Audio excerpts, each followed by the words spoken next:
This video is going to uncover why you haven't attracted healthy love yet and how to change that. But before we get into it, my name is Kelly. I'm a dating coach and I help single women attract healthy love. And what I've seen in my coaching is that most women say they want love. However, most women have not become the type of woman who can open their heart to receive the type of love that they're looking for. And this might be the exact reason that you haven't attracted the love you want yet. So let's talk about the 6 powerful shifts that you can take to become the type of woman who can have the love she wants. Shift number 1 that is so crucial is to become a woman with a healed heart. A woman who, with the right man, you can be soft and vulnerable, open and loving, not just with any man, right? We want to be discerning with who we let into our heart, but when you meet a man that you like, you can let him in. And the reason you can let him in is because you've done the work to heal from the past. A woman who's dating without a healed heart will have a wall up. She will repel men with that wall, and she might even have a mentality that she can't trust men, men are trash, fill in the blank with some negative connotation of men, which if we looked at her past would make perfect sense. However, she's projecting those old wounds onto new men and therefore pushing away good guys. Number 2 is to become a woman who can confidently advocate for her needs. Now, I feel like sometimes in this femininity space or when we're dating as women, we can lose ourselves. If you can relate to losing yourself because you really like a guy and you want him to like you, then this is specifically for you. Being in your healthy femininity does not mean being passive. It does not mean not having uncomfortable conversations sometimes or confidently advocating for your needs, because that's actually a necessary piece of healthy femininity. Because yes, healthy femininity is soft and sweet, but it is also strong and wise and discerning. And so it's so crucial in the dating process that you share with the man that you're with, that you like, what you need, what you want, your future vision. And those conversations can be really scary. I know they were for me when I was dating, and it took some growth and some support to really be able to have those conversations.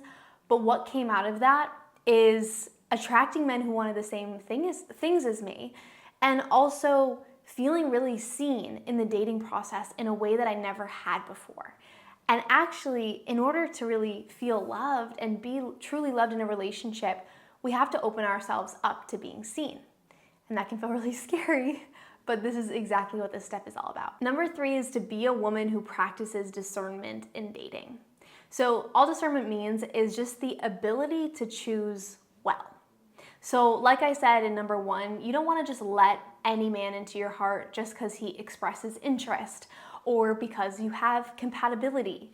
You know, there's a difference between not having walls and guarding your heart with discernment. I think it's healthy to guard your heart with discernment, whereas having walls up towards any man is just like towards all men or any man is more of a sign of a wound. So in this step, we're talking about thoughtfully and discernfully, if that's a word, guarding your heart and only letting men in who you are compatible with, who are kind, who are showing signs of being in their healthy masculinity. And a piece of having discernment in dating is having boundaries when you date. Having physical boundaries. You know, maybe you're not open to kissing until the 3rd date. And you have to really be willing to hold that and share that, because boundaries won't scare the right man away. It will actually cause the right man to respect you, but they potentially will push away the wrong type of men, which again can feel scary because it might feel like rejection, but this type of rejection is absolutely God's protection.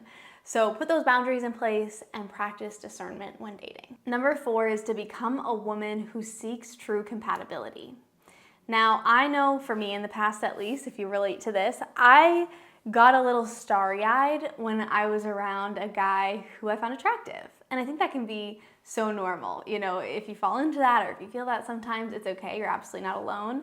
And I'd say in the face of that, it's so important to have knowledge about compatibility and go into dating with a clear sense of what you want and what you're looking for. So for example, if you are going into dating and you know that you want a man who wants to be a husband, who wants to have kids, and you want that as well in the near future, it's so important that that's top of mind, that you bring up those conversations early and get a sense of what he's looking for and if you're compatible. And the thing with compatibility is also the willingness to let go of a man who you're not compatible with, even if there is chemistry, even if there is connection. Because love, long-lasting, committed love within a marriage is not just about sparks. It's not just about attraction, and it's not just about connection, because all those things will flow with time, right? They come in and out. There's different seasons of life, and that initial attraction, it changes and transforms, not in a bad way, but you don't want to rely on those exciting emotions that are most intense in the beginning to build a relationship on. It's like building your house on sand. But if you want to build your house on a solid foundation, look to compatibility and make sure you want the same things, because that's what is truly going to make your love last in the long term. Number 5 is to become a woman who is grateful for the ways that men show up for her. Now, in our current culture, it's kind of trendy to belittle men and call any way that they show up the bare minimum. I know that might be an unpopular opinion, but it's what I see. And it's become so normalized that sometimes we don't even see it. So instead of all that, because what that creates, I understand that it comes from a place of wanting women to have standards, wanting women to not settle, and I completely agree with that. However, it swings to the other side of ingratitude and entitlement, which those types of attitudes push away good men, because the life force of a man when he's dating is gratitude. Men want to feel like they can win with you. You know, men are inherently, most men are inherently competitive, and they want to win, right? That's why they love sports and things like that. They love to win. And men want to win with you.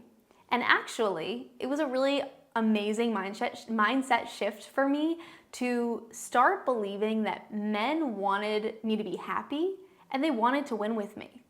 I just had to let them. And I had to appreciate their efforts, even if they were imperfect and even if they were small. Because if you shift the dynamic, like if you imagine it's you who's planning a date, it's actually really vulnerable. Or it's you who's bringing a gift. Or fill in the blank with something that a man might do for you.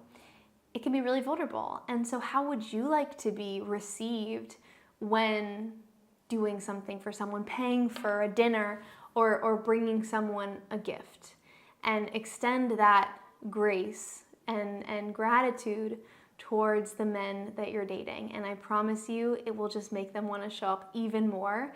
And it will start such a positive feedback loop that will also really have men be magnetized towards you. Number 6 is the last one, but it's also the most important.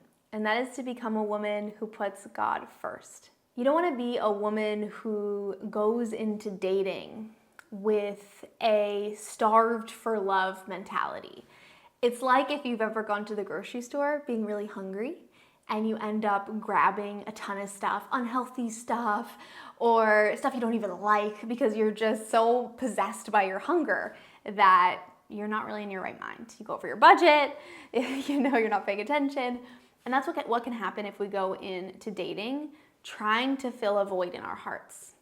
And I think when we're not putting God first in our lives, there is a void in our heart. We all have a God-sized hole in our heart that if we try to fill with relationship or anything else for that matter, it doesn't work. It leaves us empty. It always leaves us wanting more, and it leaves us kind of desperate.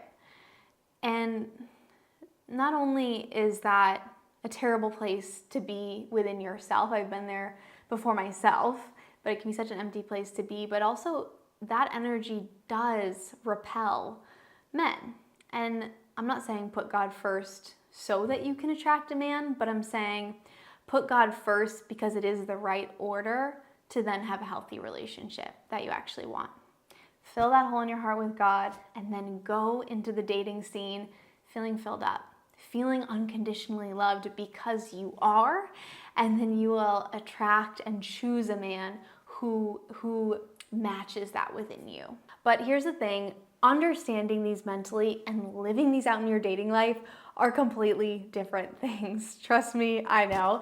And the thing that I needed in order to shift my unhealthy habits into these powerful mindsets we just went through is mentorship and support and growth. And that's exactly what my husband and I offer inside our Frequency of Love program. We created this program to be the only thing that you need to go from stuck and single to in a healthy and loving relationship that's moving towards marriage. So if you're interested, go ahead to the links below and you can see our Frequency of Love program. We'd love to chat with you more if you're a good fit. I'll see you in the next video.